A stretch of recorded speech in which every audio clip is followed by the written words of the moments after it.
Good evening, everybody. Welcome back to the Mind's Eye. Thank you all for tuning in. So tonight I want to go over one of my favorite concert experiences, that being the time that I got to see Twisted Sister live back in 2004. They came to Jim Thorpe, which is a town just a couple hours away from us, and my dad took me to see them. I was 14 years old. It was August 14th, 2004. I remember that date clearly, and it was a great day and a great show. So by this point, I'm already like obsessed with Twisted Sister. I was a diehard fan. They'd already become my favorite band by a country mile and a half, and I was just stoked to be able to go and see them. I had only been to two concerts before. One where I saw Kiss and Aerosmith, which was my first concert, and then earlier that summer I got to see Van Halen with Sammy Hagar. And this time my dad and I were going to see Twisted Sister.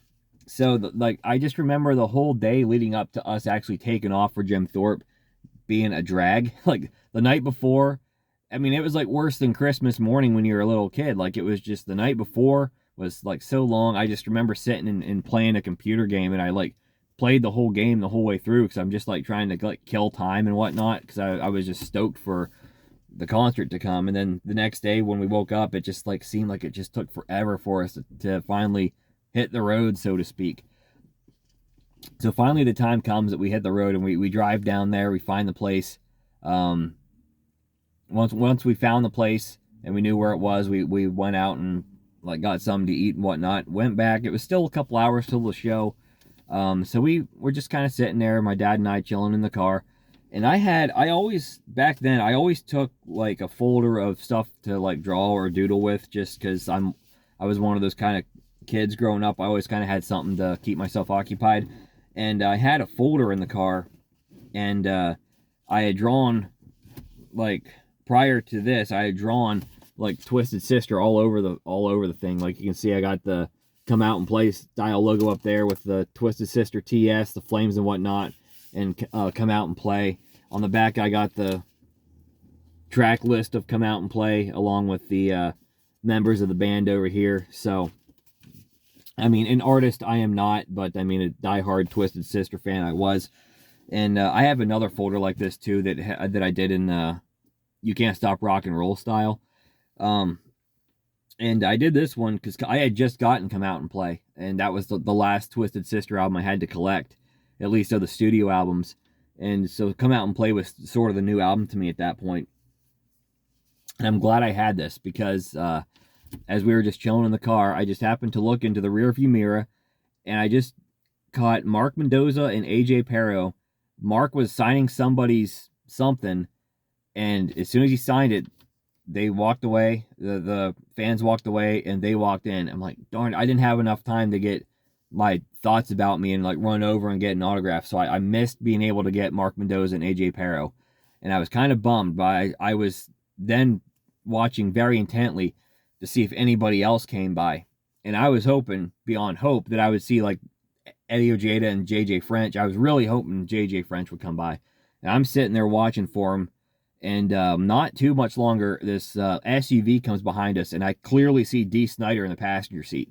So I grab my folder, and my dad and I walk over with a couple of other fans to get Dee's autograph.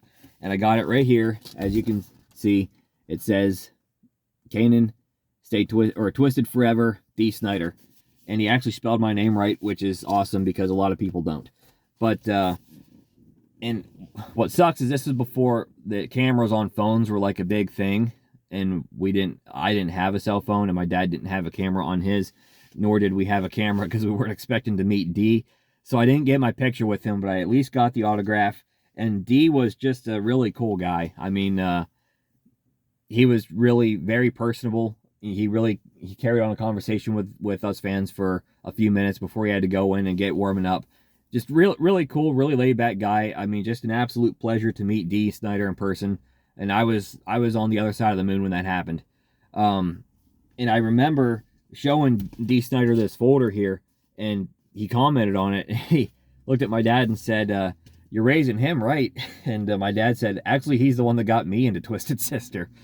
So that was kind of a cool moment between me and my dad and D. So I'm always going to remember that fondly, and that was that was awesome. So, and to this day, D. Snyder is still the only rock star or musician that I listen to that I've actually got to meet in person. So, always going to remember that fondly. Unfortunately, I never did get to see JJ French and Eddie Ojeda. I'm guessing that they were already there, but I was still watching intently for them to pull around, but I never saw them come. Um, so we line up for the show, and of course, a friend of mine, the friend that was obsessed with Kiss that got me into Kiss, he got tickets to see the show as well, and he lived a couple hours away from me, but it was like from where he lived and from where we lived, this town was kind of like the equal distance, so we both got to go there, and his dad brought him, and we were waiting in line and whatnot, and finally got to go in and see the show. D. Snyder's son, Jesse, his band called Blazed opened the show, and they were pretty good. I mean, they were a little kind of like a punkier kind of a group, but they did a pretty good job, and they put on a nice show, and I enjoyed it. I went and got their EP. I don't know if they've ever done anything after the EP, but I haven't listened to it in a long time, but I did enjoy it when I had it. So that was awesome. And then Twisted Sister comes on stage, and of course I wrote down the track list after the fact. I kept it in my memory, and then was able to go and look it up afterwards just to make sure I got it right. But as always, they open the show with "What You Don't Know Sure Can Hurt You." I mean, that is just the quintessential song that Twisted Sister has to start a show with. I mean, that's just the perfect song for that. Kids Are Back, great second track. Stay Hungry. Look, AJ Pero and Mark Mendoza are so underrated. I think they have always produced such an underrated, awesome rhythm section for Twisted Sister. And Stay Hungry, to me, is one of the tracks that just sticks out, especially live. And any time that I've ever heard Stay Hungry live, whether it was back in 84, whether it was in 2004 when I saw them live, or whether it was on any subsequent show of them playing Stay Hungry that I've caught on YouTube, AJ Pero is just a monster on drums, man. I mean, the way that he attacks that song is just something else. I think AJ Pero is like the unsung hero of Twisted Sister. Such an underrated drummer. Mark Mendoza, I think his bass work is so underrated as well. Those guys don't get the recognition they deserve because they're awesome. They then go into The Beast, You Can't Stop Rock and Roll, Shoot 'Em Down, which was my buddy's favorite Twisted Sister song, so he got to see his favorite song. And I remember when they did the solo, JJ put the guitar behind his head and was doing the solo behind his head, which was pretty sweet. Then they, of course, go into We're Not Gonna Take It. And then The Fire Still Burns. Now, like I said, I had just gotten Come Out and Play. I was still sort of getting used to that album. And The Fire Still Burns is not one of the songs that jumped out at me. I didn't dislike it, but I didn't really think anything of it. It just sort of fell flat on me for some reason. But when they played it live, it was just so intense and heavy, and that is when I got it. Like, from that moment on, it became my favorite song to Come Out and Play, and it still is. But it took me to see it live for that song to really click with me. But when it did, man, it did. That was a great performance. Under the Blade was fantastic. Then they went into The Price, Burn in Hell, and ended the show on I Wanna Rock. And of course came back for the encore where they did Come Out and Play, Ride to Live, Live to Ride, which was kind of a surprising track, and SMF. Unfortunately for me, they didn't play my favorite song, Bad Boys of Rock and Roll, but it was still a great show nonetheless, whether or not they played Bad Boys or not. So another thing that I kind of wish was that maybe they would have thrown like Wake Up the Sleeping Giant into the set list or something, but I get that the rest of the band wasn't all that involved with Love Is for Suckers, so they generally didn't play that a lot. So right here, I've got tickets to a lot of ticket stubs from a lot of concerts that I've been to, pre cell phone era where you actually had to receive these things in the mail. I kind of miss that, man. So let's see what we got here. We got Kiss, Freedom to Rock Tour 2016. I've got, Kiss and Aerosmith right there. Oh, here we go. Here's Twisted Sister. Twisted Sister. Right there. So, pretty sweet.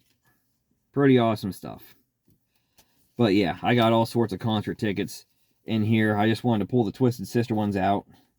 Got Goo Goo Dolls, Toad the Wet Sprocket, all sorts of awesome stuff. So, yep. I just realized I don't have my Van Halen ticket stubs, so I don't know what happened to those, but they're not a part of the collection, I guess. Well, that was about it. I mean, after that, the show wrapped up and we went home, but that was a great show. Great concert. I think Twisted Sister is very underrated live.